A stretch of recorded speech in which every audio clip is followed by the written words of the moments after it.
Appel des membres du collectif des candidats présidents de la République aux élections du 30 décembre 2018 à son Excellence Monsieur le Président de la République et à ses alliés du FCC-CACH à prendre des mesures urgentes pour mettre fin à la culture de la violence dirigée contre les institutions, les personnes et les biens pour s'opposer aux opinions des uns et des autres et qui tend à s'installer dangereusement dans les esprits et dans le pays au détriment de la paix, de la démocratie et de l'état de droit. Nous, Théodore Ngoïlunga Wasenga, Sylvain Maurice Machek Ngerakwei, Seth Kikouni Massoudi, membre du collectif des candidats présidents de la République aux élections du 30 décembre 2018, avons levé l'option d'examiner en collectif l'état de la nation à la lumière des violences de nature inqualifiable, récemment dirigées contre la liberté d'opinion des députés nationaux dans l'exercice de leurs fonctions, contre l'inviolabilité du siège de l'Assemblée nationale, contre la propriété privée des personnes perçues par les auteurs de ces violences comme des hommes à abattre à cause de la différence de leurs opinions, du reste exprimé dans l'exercice de leurs fonctions respectives et de faire l'appel susvanté. En effet, nous avons été témoins des scènes inimaginables, des députés nationaux humiliés, empêchés d'accéder au palais du peuple, paradoxalement par les éléments de la police nationale. Nous avons été témoins des attaques dirigées contre cette institution, contre les députés, par des individus qui sont connus comme des soutiens inconditionnels et aveugles d'un parti politique, en l'occurrence l'UDPS, et du président de la République. Curieusement, ces personnes ont reçu le soutien de la police nationale en la personne du général Patience Yav Mouchid, en ces termes, Ngai na garantir bino que les lomuto akota awa baloba voter aux motions. Je vous garantis qu'aujourd'hui, personne ne va entrer dans ces lieux pour dire voter ou motion. Dès lors, les manifestants ont scandé Boma député, tika policier. Tue les députés, laisse les policiers. Les voilà encouragés dans leur comportement violent et donc ils décident de se rendre à la résidence du journaliste Jean-Marie Kassamba, qu'ils auraient pu tuer s'il avait trouvé à son domicile.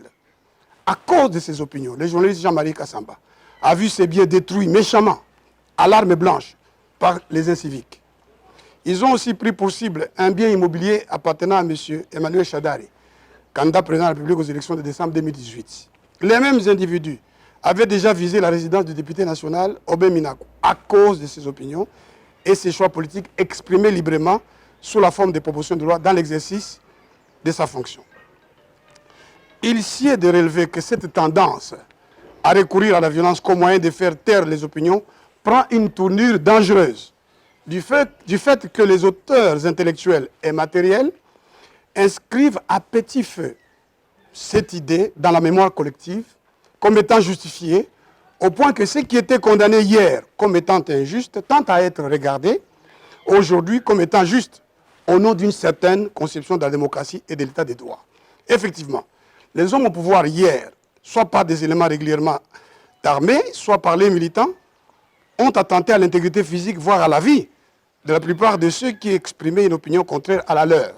Ils ont porté atteinte à leurs biens. Qui ne se souvient pas des attaques dirigées contre les manifestants pacifiques ayant causé la mort des paisibles citoyens comme Rossi Chimanga? Qui ne se souvient pas de l'attaque organisée contre les sièges de l'UDPS ayant entraîné la mort violente des militants de ces partis? Qui ne se souvient pas de l'incendie criminel de la résidence du pasteur Théodore Ngoï, de l'église de la Gombe, du cabinet Maître Théodore Ngoï et du parti Congo pour la justice, par des hommes en armes à cause de ses opinions et de ses choix politiques à l'époque des faits? Au nom de quelle conception de la démocratie, de quelle justice, de quel état des droits, ce qui était condamnable hier pourrait passer pour être justifiable aujourd'hui? Aujourd'hui, en effet, plus qu'hier, les individus membres aux proches du parti politique du président de la République se croient fondés à menacer quiconque aurait une opinion contraire à celle de l'UDPS ou de ses membres, ou une opinion contraire à celle du président de la République. Dans cette optique, le candidat président de la République de 2018, M. Seth Kikouni, a été menacé sans embâche par le nommé Pati Kabwe, au motif qu'il s'en prenait régulièrement à l'UDPS et au président de la République par ses opinions. Nous allons nous occuper de vous. Tokoya Kotokayo, lui a dit cette personne.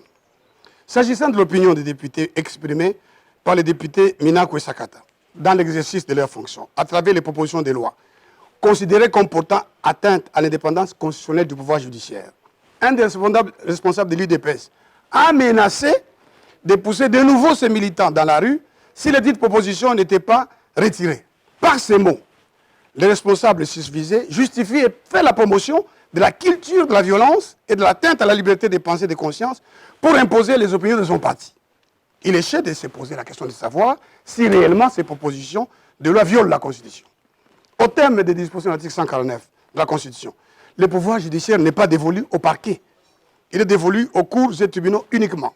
Il en résulte qu'au terme des dispositions de l'article 150 de la Constitution, les juges ne sont soumis dans l'exercice de leurs fonctions qu'à l'autorité de la loi. Seul le magistrat du siège est inamovible.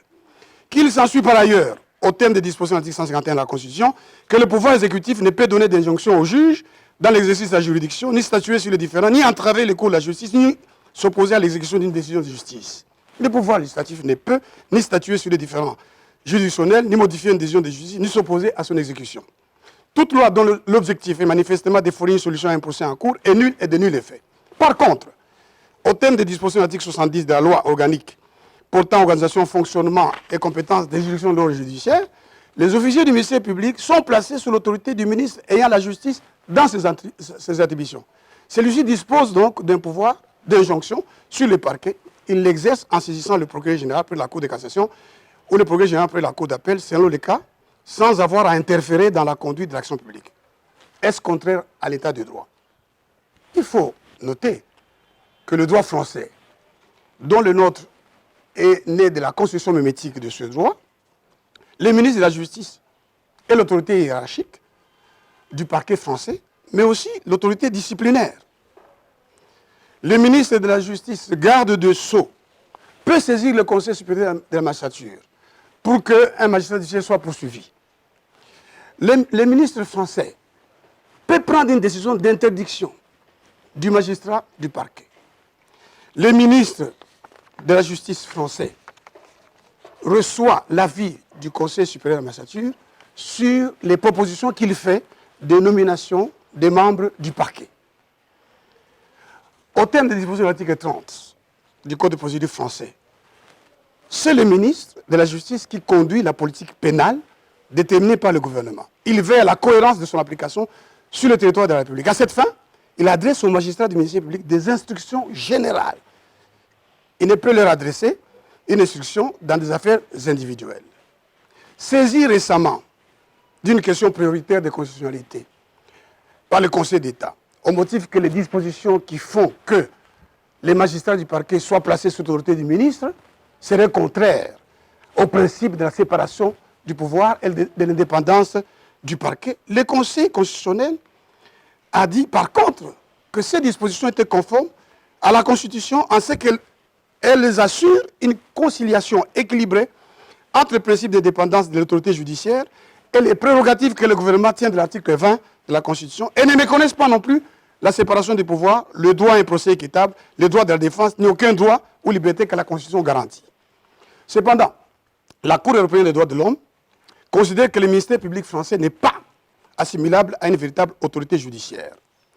De sorte que la Cour de cassation française a été conduite à reconnaître que le ministère public n'était pas une autorité judiciaire au sens de l'article 5, paragraphe 3 de la Convention européenne des droits de l'homme. Ce point de vue correspond au point de vue du constituant congolais de 2011 qui a retiré le parquet de la liste des institutions auxquelles est dévolu le pouvoir judiciaire. Donc, l'idée proposée au débat par une décision consistant éventuellement à faire du ministre de la Justice une autorité qui prend des mesures disciplinaires en tant qu'autorité hiérarchique, ce débat-là et cette idée-là ne sont pas contraires à l'état de droit, ni à la démocratie, qui sont propres à l'État français dont nous venons de décrire un peu des mots les dispositions constitutionnelles applicables au pouvoir du ministre de la Justice sur les parquets. Dois-je relever que le ministre de la Justice français est membre du Conseil supérieur de la magistrature,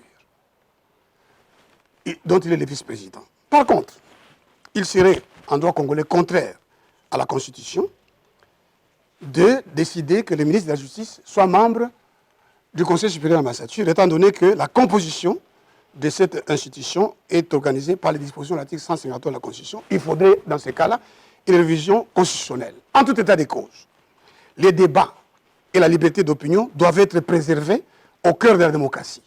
L'exercice de la liberté de conscience et de pensée ayant pour effet de nous contraindre au respect des opinions des autres, en particulier lorsqu'elles sont contraires aux nôtres. Dans cette perspective, nous appelons le président de la République, qui a juré par serment d'observer et de défendre la Constitution et les lois de la République, de maintenir son indépendance et l'intégrité de son territoire, de sauvegarder l'unité nationale, de ne se laisser guider que par l'intérêt général et le respect des droits de la personne humaine, à condamner fermement le comportement de tout individu, quel qu'il soit, consistant à diriger la violence contre les institutions, les personnes, quelles que soient ces personnes, consistant à diriger la violence contre les institutions, les personnes et les biens, pour les obliger à adopter ces opinions et à s'assurer que, comme l'a décidé le Premier ministre, que les auteurs matériels de ces violences soient placés devant leurs responsabilités pénales, ainsi que les auteurs intellectuels qui sont bien identifiables. Nous exhortons le président de la République, les responsables de la coalition FCC-CACH, à respecter leur accord qui a donné lieu au régime, non de cohabitation, mais de coalition, pour la gestion de la République pendant 5 ans, et à s'abstenir de tout comportement qui tente à faire du dit accord une cause de trouble et de violation des droits de l'homme. Dans cette pensée, nous soutenons la démarche du candidat président de la République de 2018, M. Macheke, ici présent, qui passe à l'aide du 3 juin 2020, a appelé les responsables de la coalition FCC-CACH à échanger avec notamment les anciens candidats présidents de la République pour baliser le chemin à une gestion pacifique du pays jusqu'aux élections de 2023. Nous appelons le peuple congolais à utiliser toutes les voies de droit pour empêcher la coalition d'aggraver sa misère déjà si profonde, y compris par les manifestations publiques pacifiques dans le respect des opinions des uns et des autres, sans en aucun cas recourir à une quelconque forme de violence. En effet, comme le dit un proverbe de notre patrimoine culturel,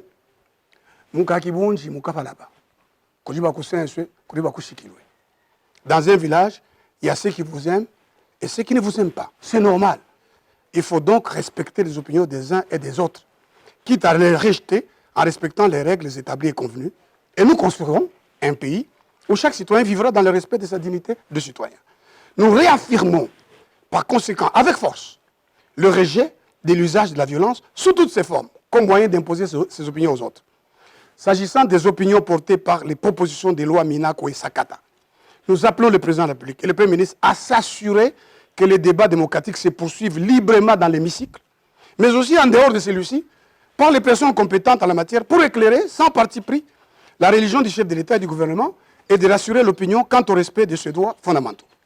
Nous appelons le président de la République, en concertation avec ses alliés de la Commission, d'envisager comme principe de confier le ministère de la Justice à une personnalité techniquement et moralement compétente et indépendante des pressions des forces politiques en présence et au pouvoir pour une administration sereine et rassurante de la justice, gage de notre élévation en tant que peuple, conformément à la parole de Dieu, selon laquelle la justice élève une nation.